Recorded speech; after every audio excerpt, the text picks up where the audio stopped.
This episode of Stories from the Hollow is brought to you by the Dalton Historical Society and Whispered Myth Studio.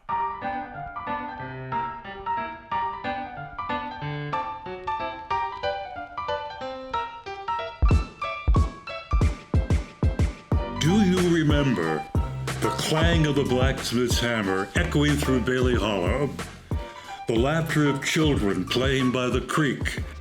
The stories whispered on porch swings as the sun dipped below the hills? These are the echoes of our past, the tales that built Dalton, the memories that shaped Bailey Hollow. For generations, these stories have been passed down like cherished heirlooms, but now, for the very first time, they've been captured, bound within the recordings of our new podcast, Stories of the Hollow.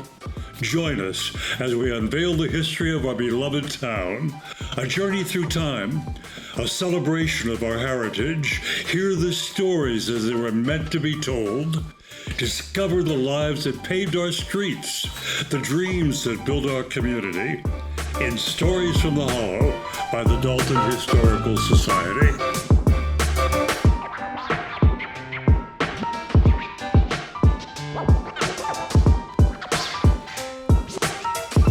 Mary Lee, what is your key role in the historical life of Dalton today? Well, I'm the president of Dalton Shoemaker Cemetery. How long have you served in that role, Mary? 30 years. When was the Dalton Shoemaker Cemetery established? Well, it goes back to the first burial that I've traced is 1826. Up until that point, 1844, it was more burials. It was mostly family members, that the Baileys and the ones that generally surfaced in Dalton that were already contributing to the cemetery and being buried there. There were internment transfers to Shoemaker after the Civil War, though, too. Is that right? Yes, there was. Why is the cemetery historic? Well, so many of the people there were the originals that came back to Dalton, or came to Dalton in 1801. The Baileys, the Deans, the Lilliebridges, the Colvins, the Gardners, Capwells, Northups, Shoemakers, Smiths, Von Storks, the list goes on. And it's these people that generated Dalton, period. Who was George Anson Bailey? George was really your first person to come into Dalton. 1801, I believe. I traced him too. He had they all had large families, around 8 children. So then following him was his friends, the Deans, the Northups, all coming from Rhode Island. And this is how it established Dalton. Settlers came in from Connecticut and Rhode Island, but Rhode Island, I think, in the early days was the primary place from which they departed to come here, right? Yes, okay. Yes, it was.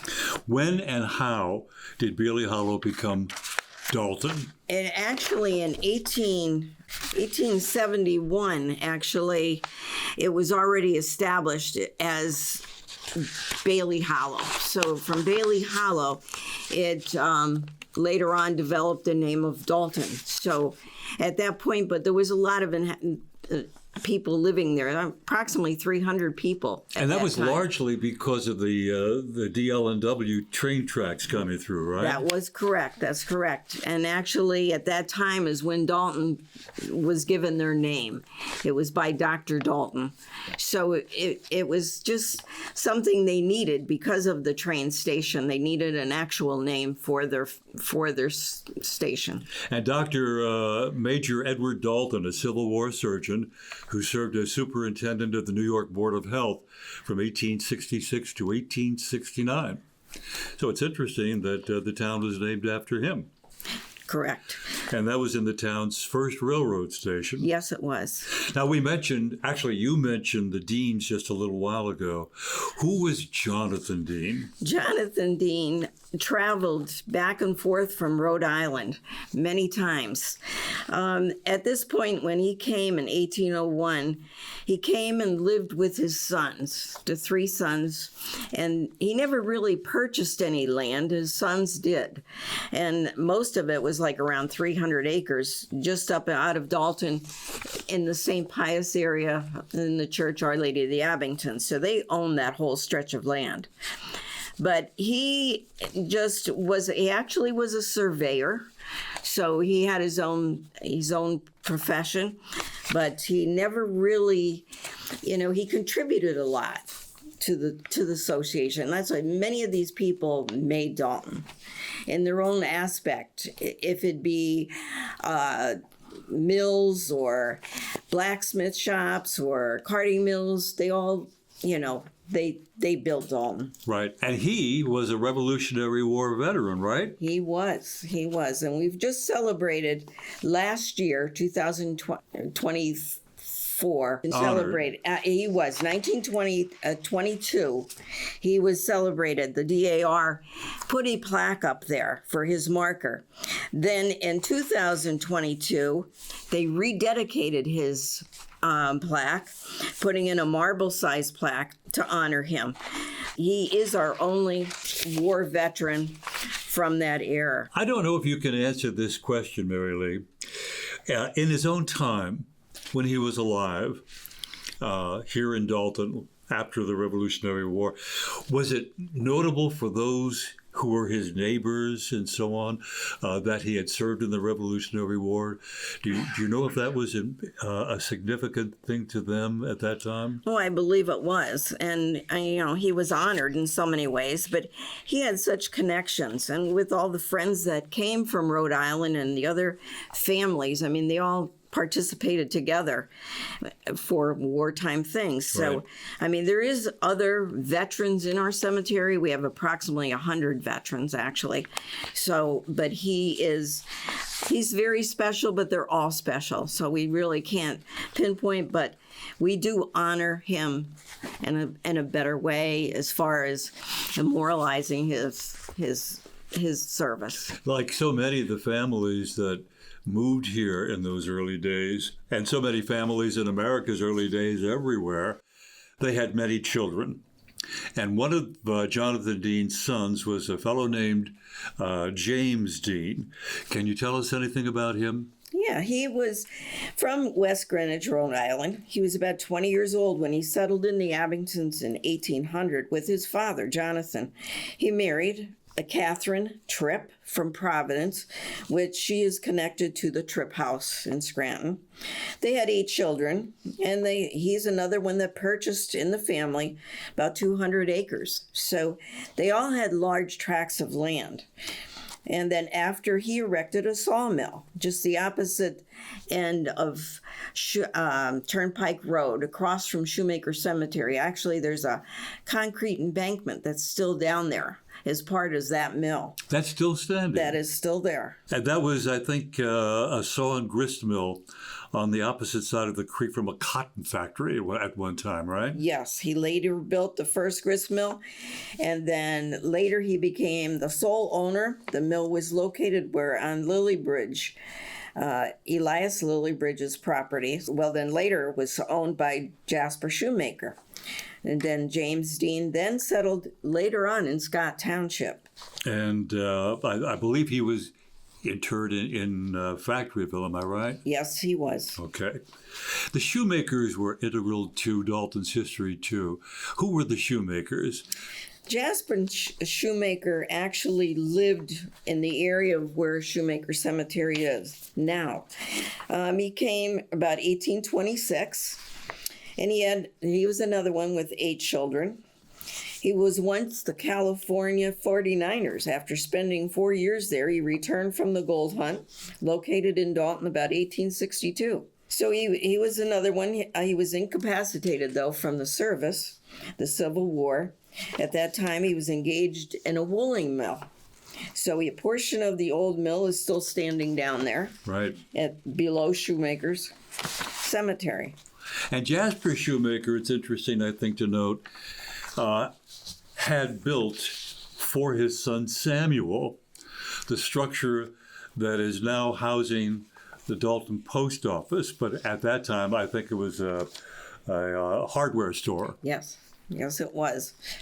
Like I said, he had the 3 boys, and he did very well, after. So But it was a prosperous time because all these people were coming into the area. So they all had their own dedication and their own profession that really helped nurture Dalton as it was. Who was Abel Gardner? He was the son of George and Abigail Dean Gardner. He married Sarah Slocum in 1845, but he opened the first general store in Dalton at the intersection of East Main and North Turnpike Road, across from the Dalton Pharmacy, which is now called Platt Park. Right. He had 4 daughters, and he remained in Dalton until his death in 1882 and buried in Dalton Shoemaker Cemetery. And as you know, this seems incredible. That general store was eventually moved physically across North Turnpike Road. The building that existed then still exists today. It's still there. Yep. And right next to it is the Dalton Pharmacy, which at that time, back in Abel's day, was owned by the Stoll family, Yep. who had built a house in what is now Platt Park. Right. It's interesting how all these things are connected in that little intersection there. Yep. And it's pretty much the buildings are still intact. Right. I mean, there's physical changes, but they're all still there. The Stoll house is still there, only it's the pharmacy now. Right. Abel Gardner's general store is still there, only Right. it's not a general store anymore. It actually served as a pharmacy for a while. Tom Purdon, a fellow by the name of Tom Purdon, owned it. Right. Are there any other historical figures that you would like to mention? Well, there was many. I mean, there was the Baileys were just really big. And they just had others that came and followed them. The Deans, like I said before. Right. They had the Capwells. And these families were big. The Slocums, The Gardners, Von Stork, the Gardners, yep. the Pattersons. And many years ago, up until probably, I would say, the 1880s, their families were so big, a lot of them intermarried. And the families just kept growing. Right. I mean, they had children, and they basically stayed in Dalton. They didn't really leave. You know, kids today just leave, but these people stayed, and they were dedicated to the professions just to build Dalton. Is there an oldest section of the cemetery? Any particular design for the sections of the cemetery? Yeah, the cemetery is actually divided into 4 parts. Sections A and B are the oldest sections, which go back to your beginning of 1826 to about 1900. Then in the 1930s, Part B, the tail end of Part B, but then in Part C is where Mr. Bailey came in. Now, Elias Lillibridge and Mr. Bailey were the donors of A and B. And Sam Bailey purchased C and D lot and was able to get that, and they donated it to Dalton Shoemaker Cemetery, Okay. I should say. We had a name change, and in 1994, I did a name change. It used to be Shoemaker Cemetery. It was Brookside Cemetery. Then it went to Shoemaker Cemetery, but I changed it to Dalton Shoemaker Cemetery Okay. with the state. Do interments still occur at Shoemaker? How Yes. big is it? How many acres? Well, the lots in Section A and B are in big blocks. They're like 14 feet by 20 feet, 28 feet. So they have good, solid, I mean, there could be up to 8-10 people in a block. Now the sections C and D are just they're either 4x8s, singles, or you could buy double lots. Okay. But there are more of a single space. The lots in C or in B are also in large portions. Okay. So it's really hard to get the format and the layout of what was there because there's a lot without stones, and the rows are not synchronized the way they should be. So Okay. it's a little bit different. Do you receive many or any communications from non-local relatives and descendants of those who are interred at Shoemaker? Yes, we do. And many of them, either through our website or through Facebook or just stopping in the cemetery, will call. The phone number's there, and they're looking for their loved ones or a friend. and I'll go down and I'll meet with them. And last spring we had 4 families that were looking for their family. So, and it did work out. We did find them. And like I said, when I took it over, there was a map, but the map was empty, and there was no real documentation about who was in those lots. There was a lot purchaser listed, but there was never anything filled in on these maps. So You may not be able to answer this one. I have to jar your memory. Can you think of how far away have you encountered somebody coming in to ask about a relative interred at Shoemaker? Do you know? We have Texas. I have Virginia, families from Virginia. A lot of New Yorkers, upstate New York, Binghamton, out that way, Wyalusing, people that have moved out, but you know, they know their family is still there. But the cemetery really sort of died off after 1900 because the families just died off. Right. So it laid for a while. And when I took over in 94, it started to reflourish, and people are coming back and more interested to see who was actually, if their family was actually buried there, because there is no real proof of. I want to ask you about that. How did you become involved with Shoemaker Cemetery? My family, I have 4 generations there. So in 94, I just was really upset because things weren't really going on down there. The mowing wasn't right, and it didn't look up to par. So I thought, well, contacted the board of directors, and they were, I believe, happy to just say, it's okay, you could take it over if you want. So, and I did. In 94, I took it over. I reestablished the cemetery. I have a board of directors and a nice group of people that helped me. So I changed the name, and we've been surviving ever since and doing well. We cleared a lot in the front, and we have a lot of interments in C&D, the spaces that are open for lots to sell. What do you do to publicize it?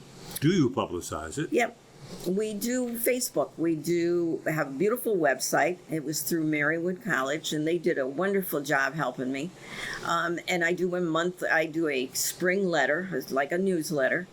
We have contributions that come in for donations, because years ago, the donations, there was nothing. It just stopped.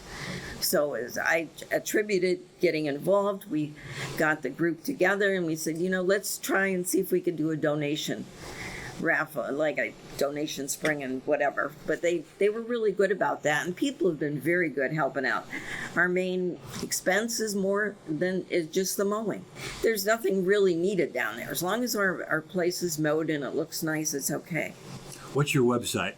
www.daltonshoemakercemetery.com. What will people find there? Find a lot. There's pictures, there's history, there's a beautiful history of Dalton by Bill Guest. So it's really nice. It's informative. I think the people would really enjoy it. And the phone numbers are there if there's ever any questions, or if these people are looking for their family, they can call. And you gave me a list of some organizations and people who work with you, just to go back to what you had just noted before. The Lackawanna County Veterans Administration. He was one. I mean, they make sure that our flags are there for Memorial Day. Mm-hmm. We have our local VFW out of Clark Summit that also helps us. Right. And then, like I said, I mentioned Marywood before, and the Scranton City Regent, the DAR on the women's side are for the veterans, and they're the ones that did the dedication for Mr. Dean. And so. Kathleen Zinsky? Yep. Okay. Kathleen Zielinski. Yeah. Mary Lee Schirg, President of Shoemaker Cemetery, thank you for your time today and for sharing some of your vast knowledge of the history and heritage of Dalton and its most historic cemetery. Well, I'm glad to have been here. I'm honored in supporting Dalton history and Dalton Shoemaker Cemetery. Over the years working on the progress of Dalton Shoemaker Cemetery, I've learned so much about the people and shared and where they came from, their families, the success, tragedies. I have such respect for these families who work hard and dedicate to make Dalton Dalton their final resting place. So Dalton will always hold a special place in my heart. Learning and preserving its history for the generations to come is a priceless gift. Thank you.